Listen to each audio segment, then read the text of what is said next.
Ассалаумағалейкум достар, сіздерге қазір ұзату тойға оңай және әдемі шақыру билет жасау жолдарын көрсететін боламын. Жылдам өте тез жасалынады. Жалпы қазір андай сайт арқылы шақыру билет жасау деген хит болып жатыр ғой. Ол енді ондай нәрсеге кеңес бермеймін. Егер сондай сайт арқылы жасаймын дейтін болсаңыздар, мына каналдың ішінде бар, оны да мен көрсетіп қойғанмын қалай жасау керектігін. Бірақ қазір бізге ондай емес, бізге кәдімгідей видео форматта істеліп жүрген сол түсініктірек. Әйтпесе сайт арқылы басқа біреуге жіберетін болсаңыз, ана сілтеме арқылы оған кіретіні бар, кірмейтіні бар, әйтеуір. Оған қарағанда ең түсінікті кәдімгі өзіміздің видео форматта осындай видеоларымыз жақсы. Қазір сіздерге осыны көрсетейін, сосын ары қарай осыны жасалу жолын тез сіздерге көрсететін боламын.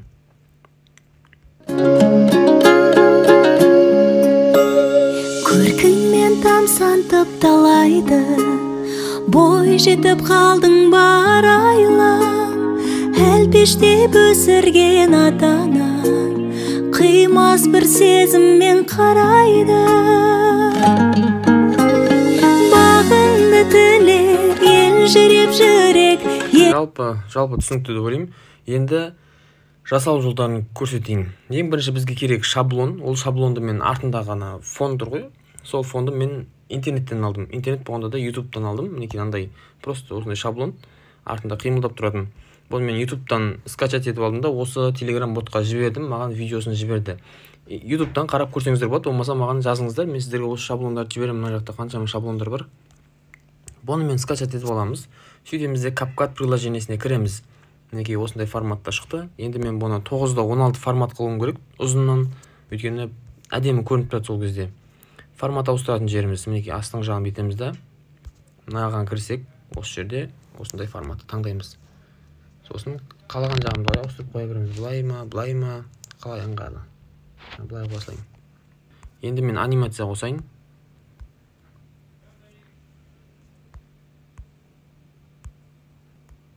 Өздеріңіздің фантазияларыңызға қатысты қоя бересіздер ғой. Мінекей біздің шаблонымыз, главный шаблонымыз дайын. Енді ары қарай тексттерді жазып кетуіміз керек. Тексттерді мен дайындап қойғам мына жақта. Ұзату той деп бірінші бастап қойсайын. Текстке кіреміз да, кәдімгі добавить текст деп жаза береміз. Қыз ұзату.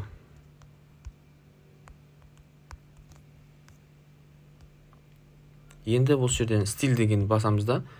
Шрифтке кіріп бірінші стильдегі цветін таңдап алайық. Мына цвет нормальный сияқты. И шрифтке кіріп кез келген бір шрифтті таңдаймыз әдемі ол. Мен мынаны таңдайын. Бұның өзінде де анимация қосуға болады, кәдімгі шығу, кіруі деген сияқты былайнан. Кәдімгі біреуін қоя салайын. Вот. Деген сияқты шығады. Дальше кеттік. Екінші, осыны копировать ете салайық. Просто қазір тексттерін өзгерте саламыз. Стиль қыламыз да, стильде біз мынандай нені таңдай салайықшы басқасын. Осы нормально сияқты. Кеттік. Келесі текст. Құрметті ағайын туыс. Осы жаққа неге заметкеге жазып қойғанмын. Соны сразу көшіріп қоя берейін. Вот. Сол кезден де вот. Ол күшті.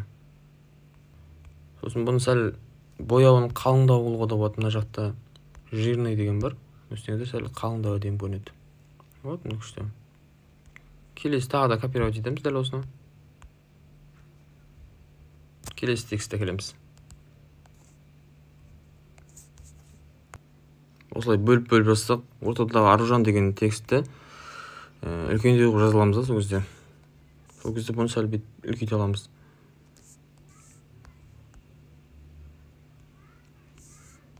Бұны енді кезек шығатындай қылайық. Мысалы, мынаны сәл артқа таман, мынау сәл артқа таман деп. Сол кезде былай шығады. Вот, әдемі, енді күшті болды. Ставить, келесісін көшірік, копировать.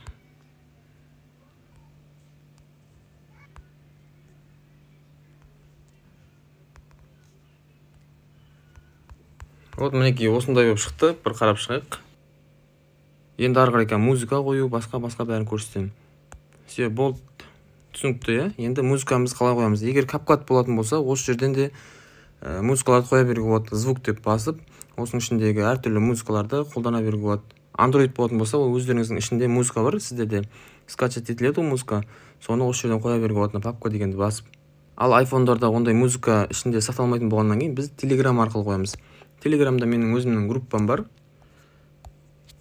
креативная музыка деген, мынау менің өзімнің группам, осы жерден алып музыкаларды қоя берем. Енді кеше ғана мен YouTube-тан бір музыка тартқан тұғым, мысалы мына өлеңді байласайық. Бұл музыканы мен YouTube-тан іздедім да, сілтемесін көшіріп алдым да, осы ботқа жібердім. Лайбот деген бот, осы жерге жіберсеңіздер, сіздерге музыкасын жібереді. Сол кезде міне осы ән шығады. Әнді мына жағындағы стрелканы басып, тағы да сол стрелканы басамыз да, CapCut дегенге басып жібере саламыз. Мінекей.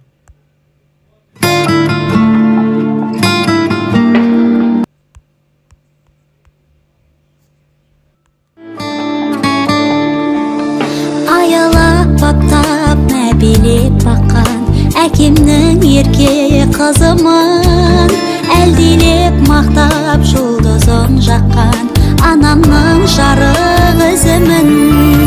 Маңдайдан сүйіп бетімнен өпкен әжемнің.